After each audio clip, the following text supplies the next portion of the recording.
Hello friends, कैसे हैं आप सब। आशा करती हूँ आपकी तैयारी बहुत अच्छी चल रही होगी। तो इंडियन एंथ्रोपोलॉजी के मेजर कॉन्सेप्ट्स में ही हम देख रहे थे डिफरेंट कॉन्सेप्ट्स के बारे में। तो प्रीवियस सेशन में हमने बात की थी डोमिनेंट कास्ट की। ठीक है, आप जाकर वीडियो में देखिएगा, बहुत अच्छे से एक्सप्लेन किया गया है और उससे बाहर का कहीं से कुछ नहीं आता। तो इतना आप जान लेंगे तो that is more than enough है। ठीक है, आप बात कर लेते हैं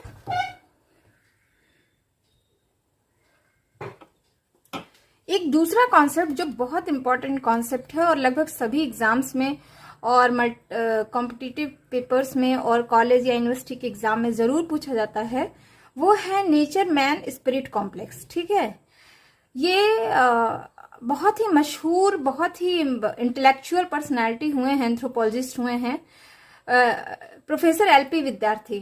ठीक है, उनके द्वारा स्टडी किया गया कॉन्सेप्ट है और बताया गया कॉन्सेप्ट है। तो चलिए देखते हैं क्या है इस नोट्स में। मेरे हिसाब से ये नोट्स बेस्ट है, आप इसको सुनिए, पढ़िए और देखिए और इस वीडियो को बार बार सुनिए और अपने वर्ड्स में लिखने की कोशिश करिए। मैं पूरी कोशिश करती हूँ कि इतना बता दूं कि उससे बाहर का कहीं किसी और रेफरेंस लेने की जरूरत ना पड़े और आपको बिल्कुल लेमैन टर्म में समझ में आ जाए बात। आप मुझसे सुन के किसी और को भी बता सके। ठीक है, तो चलिए देखते हैं नेचर मैन स्पिरिट कॉम्प्लेक्स क्या है, कौन सा चीज है ये, कैसे ये कॉम्प्लेक्स बना और क्यों इसे कॉम्प्लेक्स कहते हैं। तो फर्स्ट पॉइंट है the ecological approach in anthropology took many shapes, cultural ecology being one of the more influential among दम। आप सारे जानते हो कि अगर एंथ्रोपोलॉजिकल स्टडीज में अगर इकोलॉजी को अप्रोच करते हैं तो सबसे इंपॉर्टेंट जो आता है कल्चरल इकोलॉजी आता है। ठीक है, this approach suggested possibilism that environment facilitates conditions and places limitations in the development of culture rather than absolutely determining them। ठीक है, ये अप्रोच क्या बताता है कि हो सकता है कि देयर इज पॉसिबिलिटी, कुछ संभावना हो कि एनवायरमेंट फैसिलिटेट करे, कंडीशन प्रोवाइड करे, जगह दे, किस बात के लिए, कल्चर के डेवलपमेंट के लिए। ठीक है, कल्चर के डेवलपमेंट को लिमिट करता है rather than absolutely determining them. ठीक है, ये पॉसिबिलिटी हो सकती है कि जो एनवायरनमेंट है या कल्चर इकोलॉजी है वो हमारे कल्चर को लिमिट करता है, ना कि उसे डिटरमाइन करता है। ठीक है, अब ये बात थोड़ी समझ में नहीं आ रही हुई, धीरे धीरे आपको समझ में आएगी। Interaction between man and nature became the focus of study. Cultural ecology में क्या करते हैं हम मैन और नेचर के इंटरेक्शन को समझते हैं। ठीक है, and the useful model to understand the growth and diversity in culture. और ये बहुत अच्छा मॉडल है कल्चर के ग्रोथ और उसकी डाइवर्सिटी को समझने के लिए। समझ आ रही है इतनी चीज। अब विद्यार्थी ने, जो प्रोफेसर एलपी विद्यार्थी थे, उन्होंने एक नई चीज उसमें ऐड कर दी। वो क्या थी, वो ये कॉन्सेप्ट या अप्रोच आप कह सकते हैं। उन्होंने बताया कि there is another approach to understand the cultural ecology या to see the interaction of man and culture, man and nature. ठीक है, तो विद्यार्थी का जो कॉन्सेप्ट था नेचर मैन स्पिरिट कॉम्प्लेक्स, वो कहां से राइज हुआ, arose from practical exigencies of arranging the data in such a way as to depict the soul of culture instead of just the skeleton, and signaled an interesting departure from the establishing tradition of writing a monograph। Actually देखिए होता क्या है, nature man spirit complex का क्या था, जैसे हर कोई research करता है, हर कोई रिसर्चर है, वो जाता है फील्ड में, अपनी डेटा कलेक्ट करता है और उसे एक तरीके से थीसिस बना देता है, उसे एक पर्टिकुलर मेथोडोलॉजी के अंतर्गत लाके उससे वो अपना थीसिस लिखता है। ठीक है, विद्यार्थी ने भी वही काम किया, लेकिन विद्यार्थी का अप्रोच क्या था, एक उनके डिपिक्शन, उनके डेटा का डिपिक्शन जो था वो एक पर्टिकुलर तरीके से था। वो इस तरह से अपने डेटा को अरेंज किए कि वो एक बहुत बढ़िया ट्रेडिशन, उसके पहले विद्यार्थी के पहले जो भी स्टडी करते थे विलेज में जाके और तरह तरह के पर्टिकुलर ट्राइबल पीपल के पास जाके, वो एक्चुअली जो भी उनका रिसर्च पेपर होता था या जो भी थीसिस होती थी वो एक मोनोग्राफ टाइप ऑफ स्टडी होती थी। ठीक है, लेकिन जो एलपी विद्यार्थी ने अपनी थीसिस लिखी या जो भी ये इस कॉन्सेप्ट को लाए, वो एक्चुअली मेथोडोलॉजी थी उनकी। मेथोडोलॉजी मतलब वो भी रिसर्च किए, वो भी डेटा कलेक्ट किए, उन्होंने भी अपना राइटिंग करी, लेकिन उनका जो डेटा कलेक्शन का डिपिक्शन था ना, उन्होंने इस तरह से डिपिक्ट किया कि वो एक अप्रोच बन गया। वो एक क्या बन गया? अप्रोच बन गया कल्चरल इकोलॉजी को समझने का। समझ आ रही है मैं क्या बात कर रही हूँ? कि मतलब nature man spirit complex was an approach, या आप कह सकते हैं was a methodology for representing the data, is a methodology for representing the data. समझ में आ रही है बात? ये तो एक मेथोडोलॉजी था। जैसे आप जाइए कहीं पे रिसर्च करिए, अपने डेटा वगैरह कलेक्ट करिए, और उसे किस मेथोडोलॉजी में आप अपने डेटा को डिपिक्ट कर रहे हैं, वो कहलाता है आपका अप्रोच, कि आपका अप्रोच ऑफ रिसर्च क्या है। तो बस वही बात है। तो इस तरह से एक नया तरीका समझ में आ गया, ये एक नई मेथोडोलॉजी समझ में आ गई। तो इस कॉन्सेप्ट को उन्होंने इस तरह से डिस्क्राइब किया है। He describe the concept in his the Maler study in nature man spirit complex इन 1963। वो एक बुक थी उनकी जिसका नाम था the Maler study in nature man spirit complex, जो पब्लिश हुई थी 1963 में। ठीक है। अब मलेयर क्या था? मलेयर इज ए ट्राइब, सौरिया पहाड़िया जिसे आजकल जाना जाता है, वो inhabiting in Rajmahal hill in Santhal Pargana of Bihar. Bihar के संथाल परगना में राजमहल हिल में एक जगह है जिसे राजमहल हिल कहते हैं, वहां पे ये ट्राइबल पीपल पाए जाते हैं। ठीक है। तो book was divided into 3 parts. ये जो बुक थी वो 3 पार्ट्स में डिवाइडेड थी। पहला पार्ट जो था वो था नेचर, दूसरा था मैन, और तीसरा था स्पिरिट। ठीक है। While analyzing his data, he discovered that 3 ingredients of the complex are interdependent and mutually complementary. जब वो डेटा को एनालाइज कर रहे थे तो उन्होंने डिस्कवर किया कि जो ये तीनों इंग्रेडिएंट है ना, नेचर, मैन एंड स्पिरिट, वो एक दूसरे से बहुत कॉम्प्लेक्स तरीके से इंटर रिलेटेड हैं और एक दूसरे को कॉम्प्लीमेंट भी कर रहे हैं। ठीक है। एक एग्जिस्ट करता है तो दूसरे भी किसी ना किसी फॉर्म में एग्जिस्ट कर रहा है, एक दूसरे को इन्फ्लुएंस कर रहा है। ठीक है। And also that every moment of Malayer life was profoundly influenced by nature on the one hand and spirit on the other hand. ठीक है।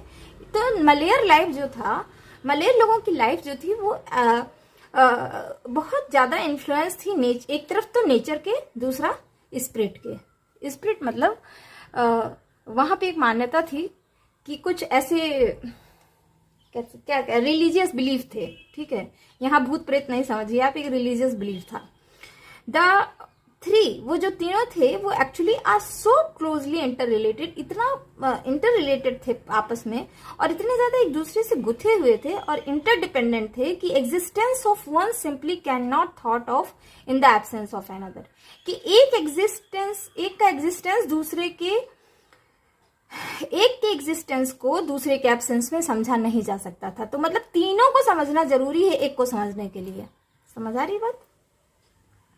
आप समझ लीजिए फर्स्ट पार्ट क्या है, वो है नेचर। ठीक है। नेचर में उन्होंने शो किया, he shows the importance of hills and forest as well as swidden cultivation, जिसे हम कहते हैं खल्लू। ठीक है। खल्लू नाम से कल्टीवेशन होता था मलेयर ट्राइब में, वो फॉरेस्ट में इस तरह कल्टीवेट करते थे।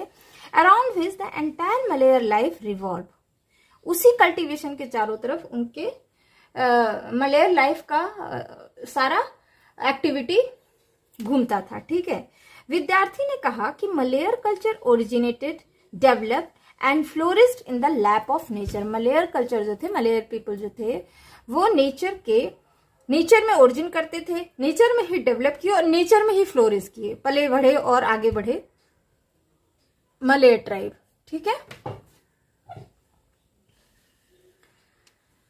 दे are surrounded by forest which in addition to providing land, they are surrounding by forest which in addition to providing land for slash and burn cultivation. ये आप सुने होंगे स्लैश एंड बर्न कल्टिवेशन, या इसको कहते हैं शिफ्टिंग कल्टीवेशन, जो अब बैन कर दी गई है। ठीक है। तो वो चारों तरफ से फॉरेस्ट से घिरे हुए थे, और इसके अलावा क्या था कि वो ये कल्टीवेशन अडॉप्ट करते थे। ठीक है। आए, झाड़ झंखाड़ फॉरेस्ट को काटा, जमीन बनाई, उससे साफ सुथरा किया, उसमें बीज डाले और उससे ग्रोथ हुआ और उससे अनाज पैदा किया और फिर वहां से चल दिए, खाए पिए और चल दिए। फिर दूसरी जगह पे गए, वहां भी जमीन साफ किया, बीज डाली, ग्रोथ कराया, पौधे उगे, अनाज उगा, खाए पिए और चल दिए। इस तरह से इसको कहते हैं shifting cultivation. The forest also provides them with food, drink, shelter, medicine, raw materials for cottage industries, fuel wood, love nest and graveyard. तो मतलब फॉरेस्ट जो था उन्हें सब कुछ देता था, खाना पीना, शेल्टर, दवाएं, रॉ मटेरियल उनके कॉटेज बनाने के लिए, ठीक है। इवन जब वो कोई मर जाता था तो उसी में वो दफना भी दिए जाते थे, ठीक है। The hills and forest are also the abode of god, the symbol of god and many of the god themselves. और जो पहाड़ थे और जंगल थे वो एक्चुअली भगवान का घर था उनके लिए। तो इस तरह वो किस में रहते थे? भगवान के घर में, ठीक है। वो अपने आप को क्या मानते थे कि सिंबल ऑफ गॉड। फॉरेस्ट को क्या मानते थे कि सिंबल ऑफ गॉड है, और उसमें से तो बहुत सारे अपने आप को गॉड मानते थे खुद को, ठीक है। ये तो हो गया कि नेचर कैसे उनके लाइफ में इन्वॉल्व है। अब दूसरा है मैन। सेकेंड पार्ट में, उस बुक के सेकेंड पार्ट जो मैन है उसको विद्यार्थी एग्जामिन करते हैं कि the network of relationship in all its aspect, the organisation of family, different social institution and the life cycle of typical Maler. होता क्या था कि विद्यार्थी ने बोला कि जो रिलेशनशिप है फैमिली का और डिफरेंट सोशल इंस्टीट्यूशन का, तो वो टिपिकल मलेयर का लाइफ साइकिल है। उनके अनुसार एक average Maler is motivated by two basic drive. एक तो hunger for food and sex, दो ही चीज के लिए रहता था, खाना का लिए और सेक्स है, ठीक है भाई। ब्रीडिंग भी तो जरूरी है। The interpersonal relations have been arranged in adaptation to the exploitation of resources, satisfaction of sex, child rearing, ये सब। और जो भी आपस में रिलेशंस होते थे, इंटरपर्सनल रिलेशन, जिस तरह का ऑर्गेनाइजेशन था, सोशल ऑर्गेनाइजेशन, वो एक्चुअली सब कुछ मिला के इतना ही था कि कैसे एक्सप्लॉइट करें रिसोर्सेज को, और कैसे सेटिस्फैक्शन ऑफ सेक्स, और कैसे बच्चों को बड़ा करें, चाइल्ड रियरिंग वगैरह, ठीक है। तो इस तरह तो ये मैन की लाइफ हो गई। अब जो थर्ड पार्ट है, स्पिरिट है। विद्यार्थी ने डिस्क्राइब किया the religious belief of Maler who believes in numerous spirit representing natural forces called Gosain, some benevolent and some malevolent. Vidyarthi बताते हैं कि जो उनका रिलीजियस बिलीफ था मलेयर का, वो एक बहुत तरह के क्या आप कह सकते हैं, स्पिरिट यानी भूत प्रेत कह सकते हैं, नेचुरल फोर्स आप जिसको कह सकते हैं, जिससे उनके हिसाब से मलेर लोग उसको कहते थे गोसाई, ठीक है। उसमें से कुछ गोसाई मेलवोलेंट थे, कुछ बेनवोलेंट थे, कुछ लाभकारी थे, कुछ हानिकारक थे, ठीक है। Every action of Maler life, every moment of his existence is related to some Gosain और द अदर। सबको तो जो मलेयर ट्राइब का हर एक्शन था ना, या तो उससे रिलेटेड था, ठीक है, या तो उसका था या नहीं, या who are suppose to weights away the destiny of the people, particularly in terms of food and health, ठीक है। The hill, forest, tree, boulders, spring, sun, etc. as well as dead ancestors are interwoven। ये सारा जो था ना चारों तरफ, उनके सोच समझने का तरीका, वो सब एक दूसरे से इंटरवोवन था, मतलब एक दूसरे से गुथा हुआ था, एक दूसरे से रिलेटेड था। मतलब उनके हिसाब से ये सब कुछ कौन कर रहा है? ये गोसाई कर रहा है, गोसाई कर रहा है, नहीं स्पिरिट कर रहा है, ठीक है। जैसे पानी बरसा तो गोसाई ने किया, बीमार पड़े तो गोसाई ने, पानी बरसा तो बेनवोलेंट वाला हो जाएगा, बीमार पड़े तो जो है मेलवोलेंट वाला गोसाई हो जाएगा। इस तरह से उनकी समझ थी, ठीक है, वो इसी तरह से मान्यताएं थी। The religious practices are related to every aspect of man's interaction with environment and eco. तो मैन के, मालेर ट्राइब के एवरी इंटरेक्शन, हर चीज का, चाहे वो इन्वायरमेंट से रिलेटेड हो, चाहे इकोनॉमिक एक्टिविटी हो, सब कुछ किस पार्ट से रिलेटेड था? उनके स्पिरिट से। उनका सब जो रिलीजियस प्रैक्टिस था वो उनकी इकोनॉमिक एक्टिविटी और इन्वायरमेंटल इंटरेक्शन से ही सब कुछ रिलेटेड था, ठीक है। तो सब एक दूसरे में इंटरवोवन थे, एक चीज है तो दूसरा है तो तीसरा भी है, ठीक है।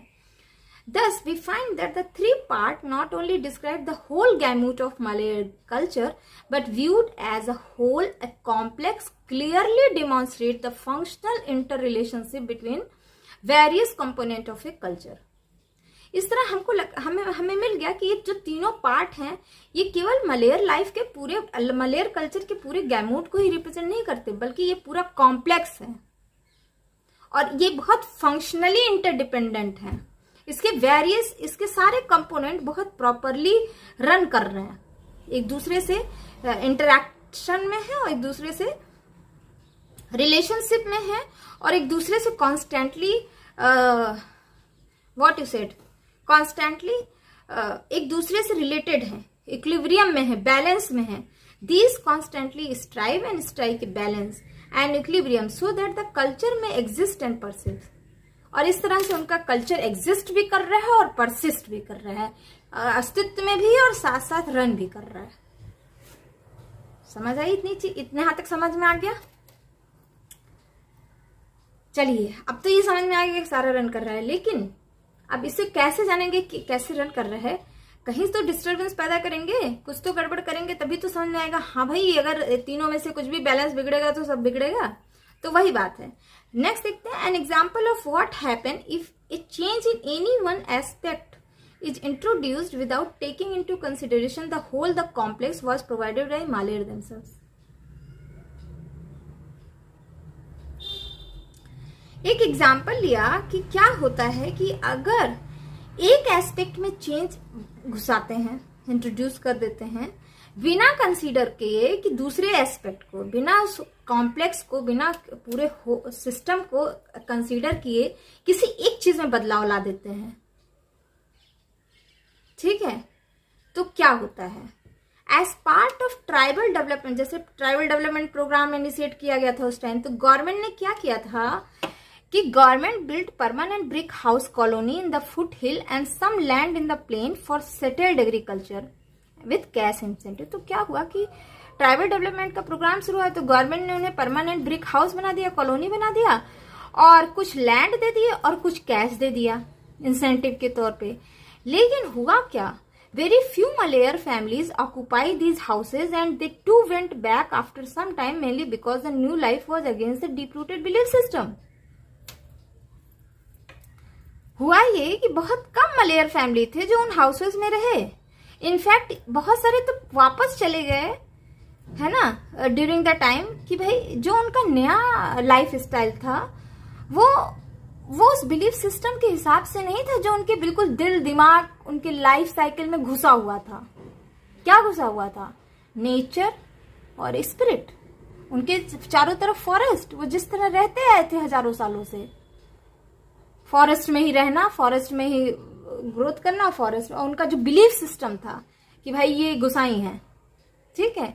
तो इन सब चीजों को कंसीडर किए बिना अगर काम किया गया तो वो सक्सेसफुल नहीं हुआ, ठीक है।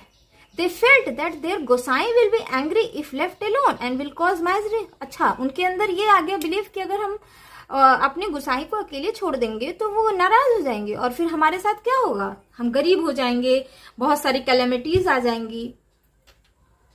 This shows that any attempt to disturb the equilibrium of man, natural and supernatural forces will meet with failure unless alternative set is not provided.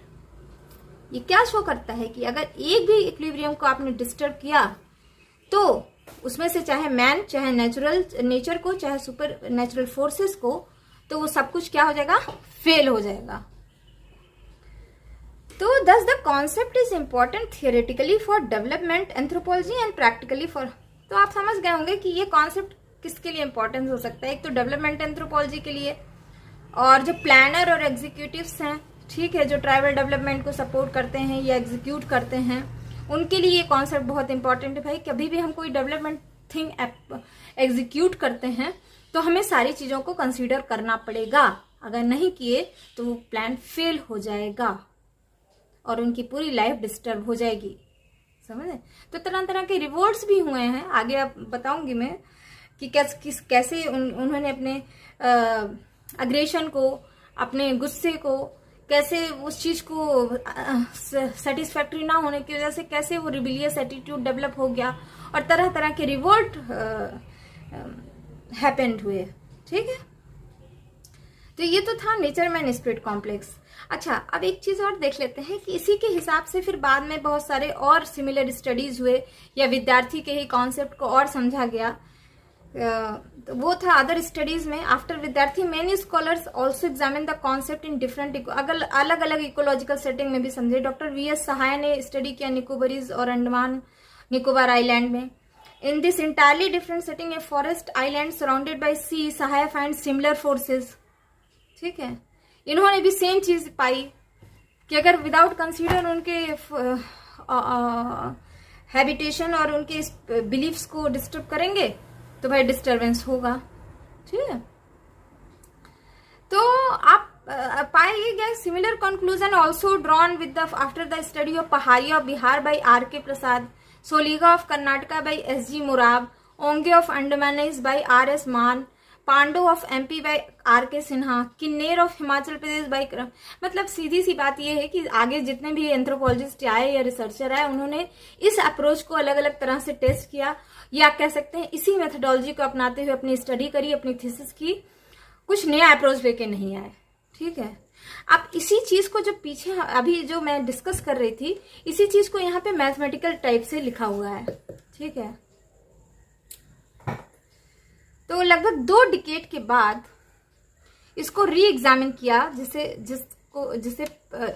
री एग्जामिन किया किसने? पी.के. सिंह ने।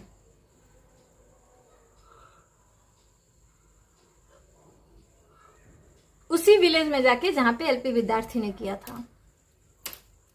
He concluded that in spite of many changes in Malay life due to various processes and factors of change, the concept was valid in time dimension as well, and that the complex has not changed. After analyzing the various changes in Malay life and resultant equilibrium, Singh goes on to prove that nature man spirit complex cannot change. बहुत सारा इन्होंने analysis किया और बताया कि भाई कुछ भी हो जाए तो जो नेचर मैन स्पिरिट कॉम्प्लेक्स है वो चेंज नहीं कर सकते, ये कांस्टेंट है, ये निश्चित है।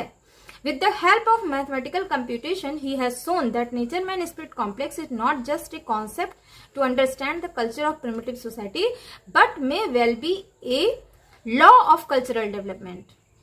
सिर्फ ये एक कॉन्सेप्ट नहीं है कि जिससे प्रिमिटिव सोसाइटी को समझा बुझा जाए, बल्कि ये लॉ है कल्चरल डेवलपमेंट का।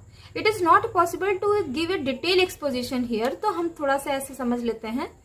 ये देखिए, यहां पे देखिए, अगर टेक्नोलॉजी टी है, if technology is T and dependence upon environment is E, then T is inversely proportional to E. ठीक, again and increase in the efficiency of product, अगर प्रोडक्टिव टेक्नोलॉजी बढ़ाते हैं तो वो क्या करता है? मोर एनर्जी लेता है, more energy output, larger food supply, larger population and more heterogeneity and internal differentiation into the society. ये समझ में आ रहा है? Society is divided into a number of groups with specialization in function and division of labor. Society now can exist only by word man's dependence upon man is greater. So with every change in relationship between man and environment, there is change in the man to man relationship which is also inversely proportional. ठीक है, अब अगर मान लेते हैं कि man का dependency upon man R है, तो E environment is inversely proportional to R. Again when man's relationship with environment and his fellow man changes, there is also a corresponding change in the man's perception and relation with his god also change. Increasingly greater proportion of supernatural world become a part of natural phenomena. Rites and ritual assume social significance, attributes of God and deity changes, and they become more concerned with the social relationship. His dependency upon God lessens. समझ में आ रही है बात? धीरे धीरे हमें God पे dependency हमारी कम होने लगेगी. So, with every change in man's relationship with his environment and also in the man to man relationship, there is corresponding change in man's relationship with his supernatural world, his God या spirit आप कह सकते हैं. ये भी inversely proportional होगा. तो अगर गॉड को जी माना जाए तो R is inversely proportional to G. तो एक ये इक्वेशन बन गया, एक ये बन गया, एक ये बन गया. तो इसलिए T is inversely proportional to G. ठीक है, अगर T is inversely proportional to E, E is inversely proportional to R and R is inversely proportional to G, तो T technology inversely proportional to god. Technology बढ़ता जा रहा है, हमारा God पे भरोसा कम होता जा रहा है, सीधी सी बात। आप देखते होंगे, देखते ही हैं दैनिक जीवन में। अब यहां देखिए, तो अगर चार तो इस तरह से equation first, second and third, fourth से देखते हैं T is inversely proportional to E, तो टी इंटू ई को मान ले कांस्टेंट 1 और ई इनवर्सली प्रोपोर्शनल टू आर, तो इसको मान लेते हैं K2 कांस्टेंट K2, ठीक है। और R is inversely proportional to G, ठीक है। Man to man relation to god से इनवर्सली प्रोपोर्शनल है, तो इसको मान लेते हैं कांस्टेंट 3 और इसको मान लेते हैं कांस्टेंट 4। तो अगर इस तरह से इसको रिप्रेजेंट कर रहे हैं तो हम क्या देख रहे हैं, T into e into R into G equal to K. अब कांस्टेंट, हमको फिर एक कांस्टेंट मिल जाता है, यानी ये पूरे कॉम्प्लेक्स का एक कांस्टेंट है। Thus the content of nature man spirit complex may change through time, the complex remain constant। ये जो नेचर मैन स्पिरिट कॉम्प्लेक्स है, टाइम के साथ चेंज हो सकता है, लेकिन ये कॉम्प्लेक्स हमेशा कांस्टेंट रहेगा। ये है इसका मैथमेटिकल कंप्यूटेशन।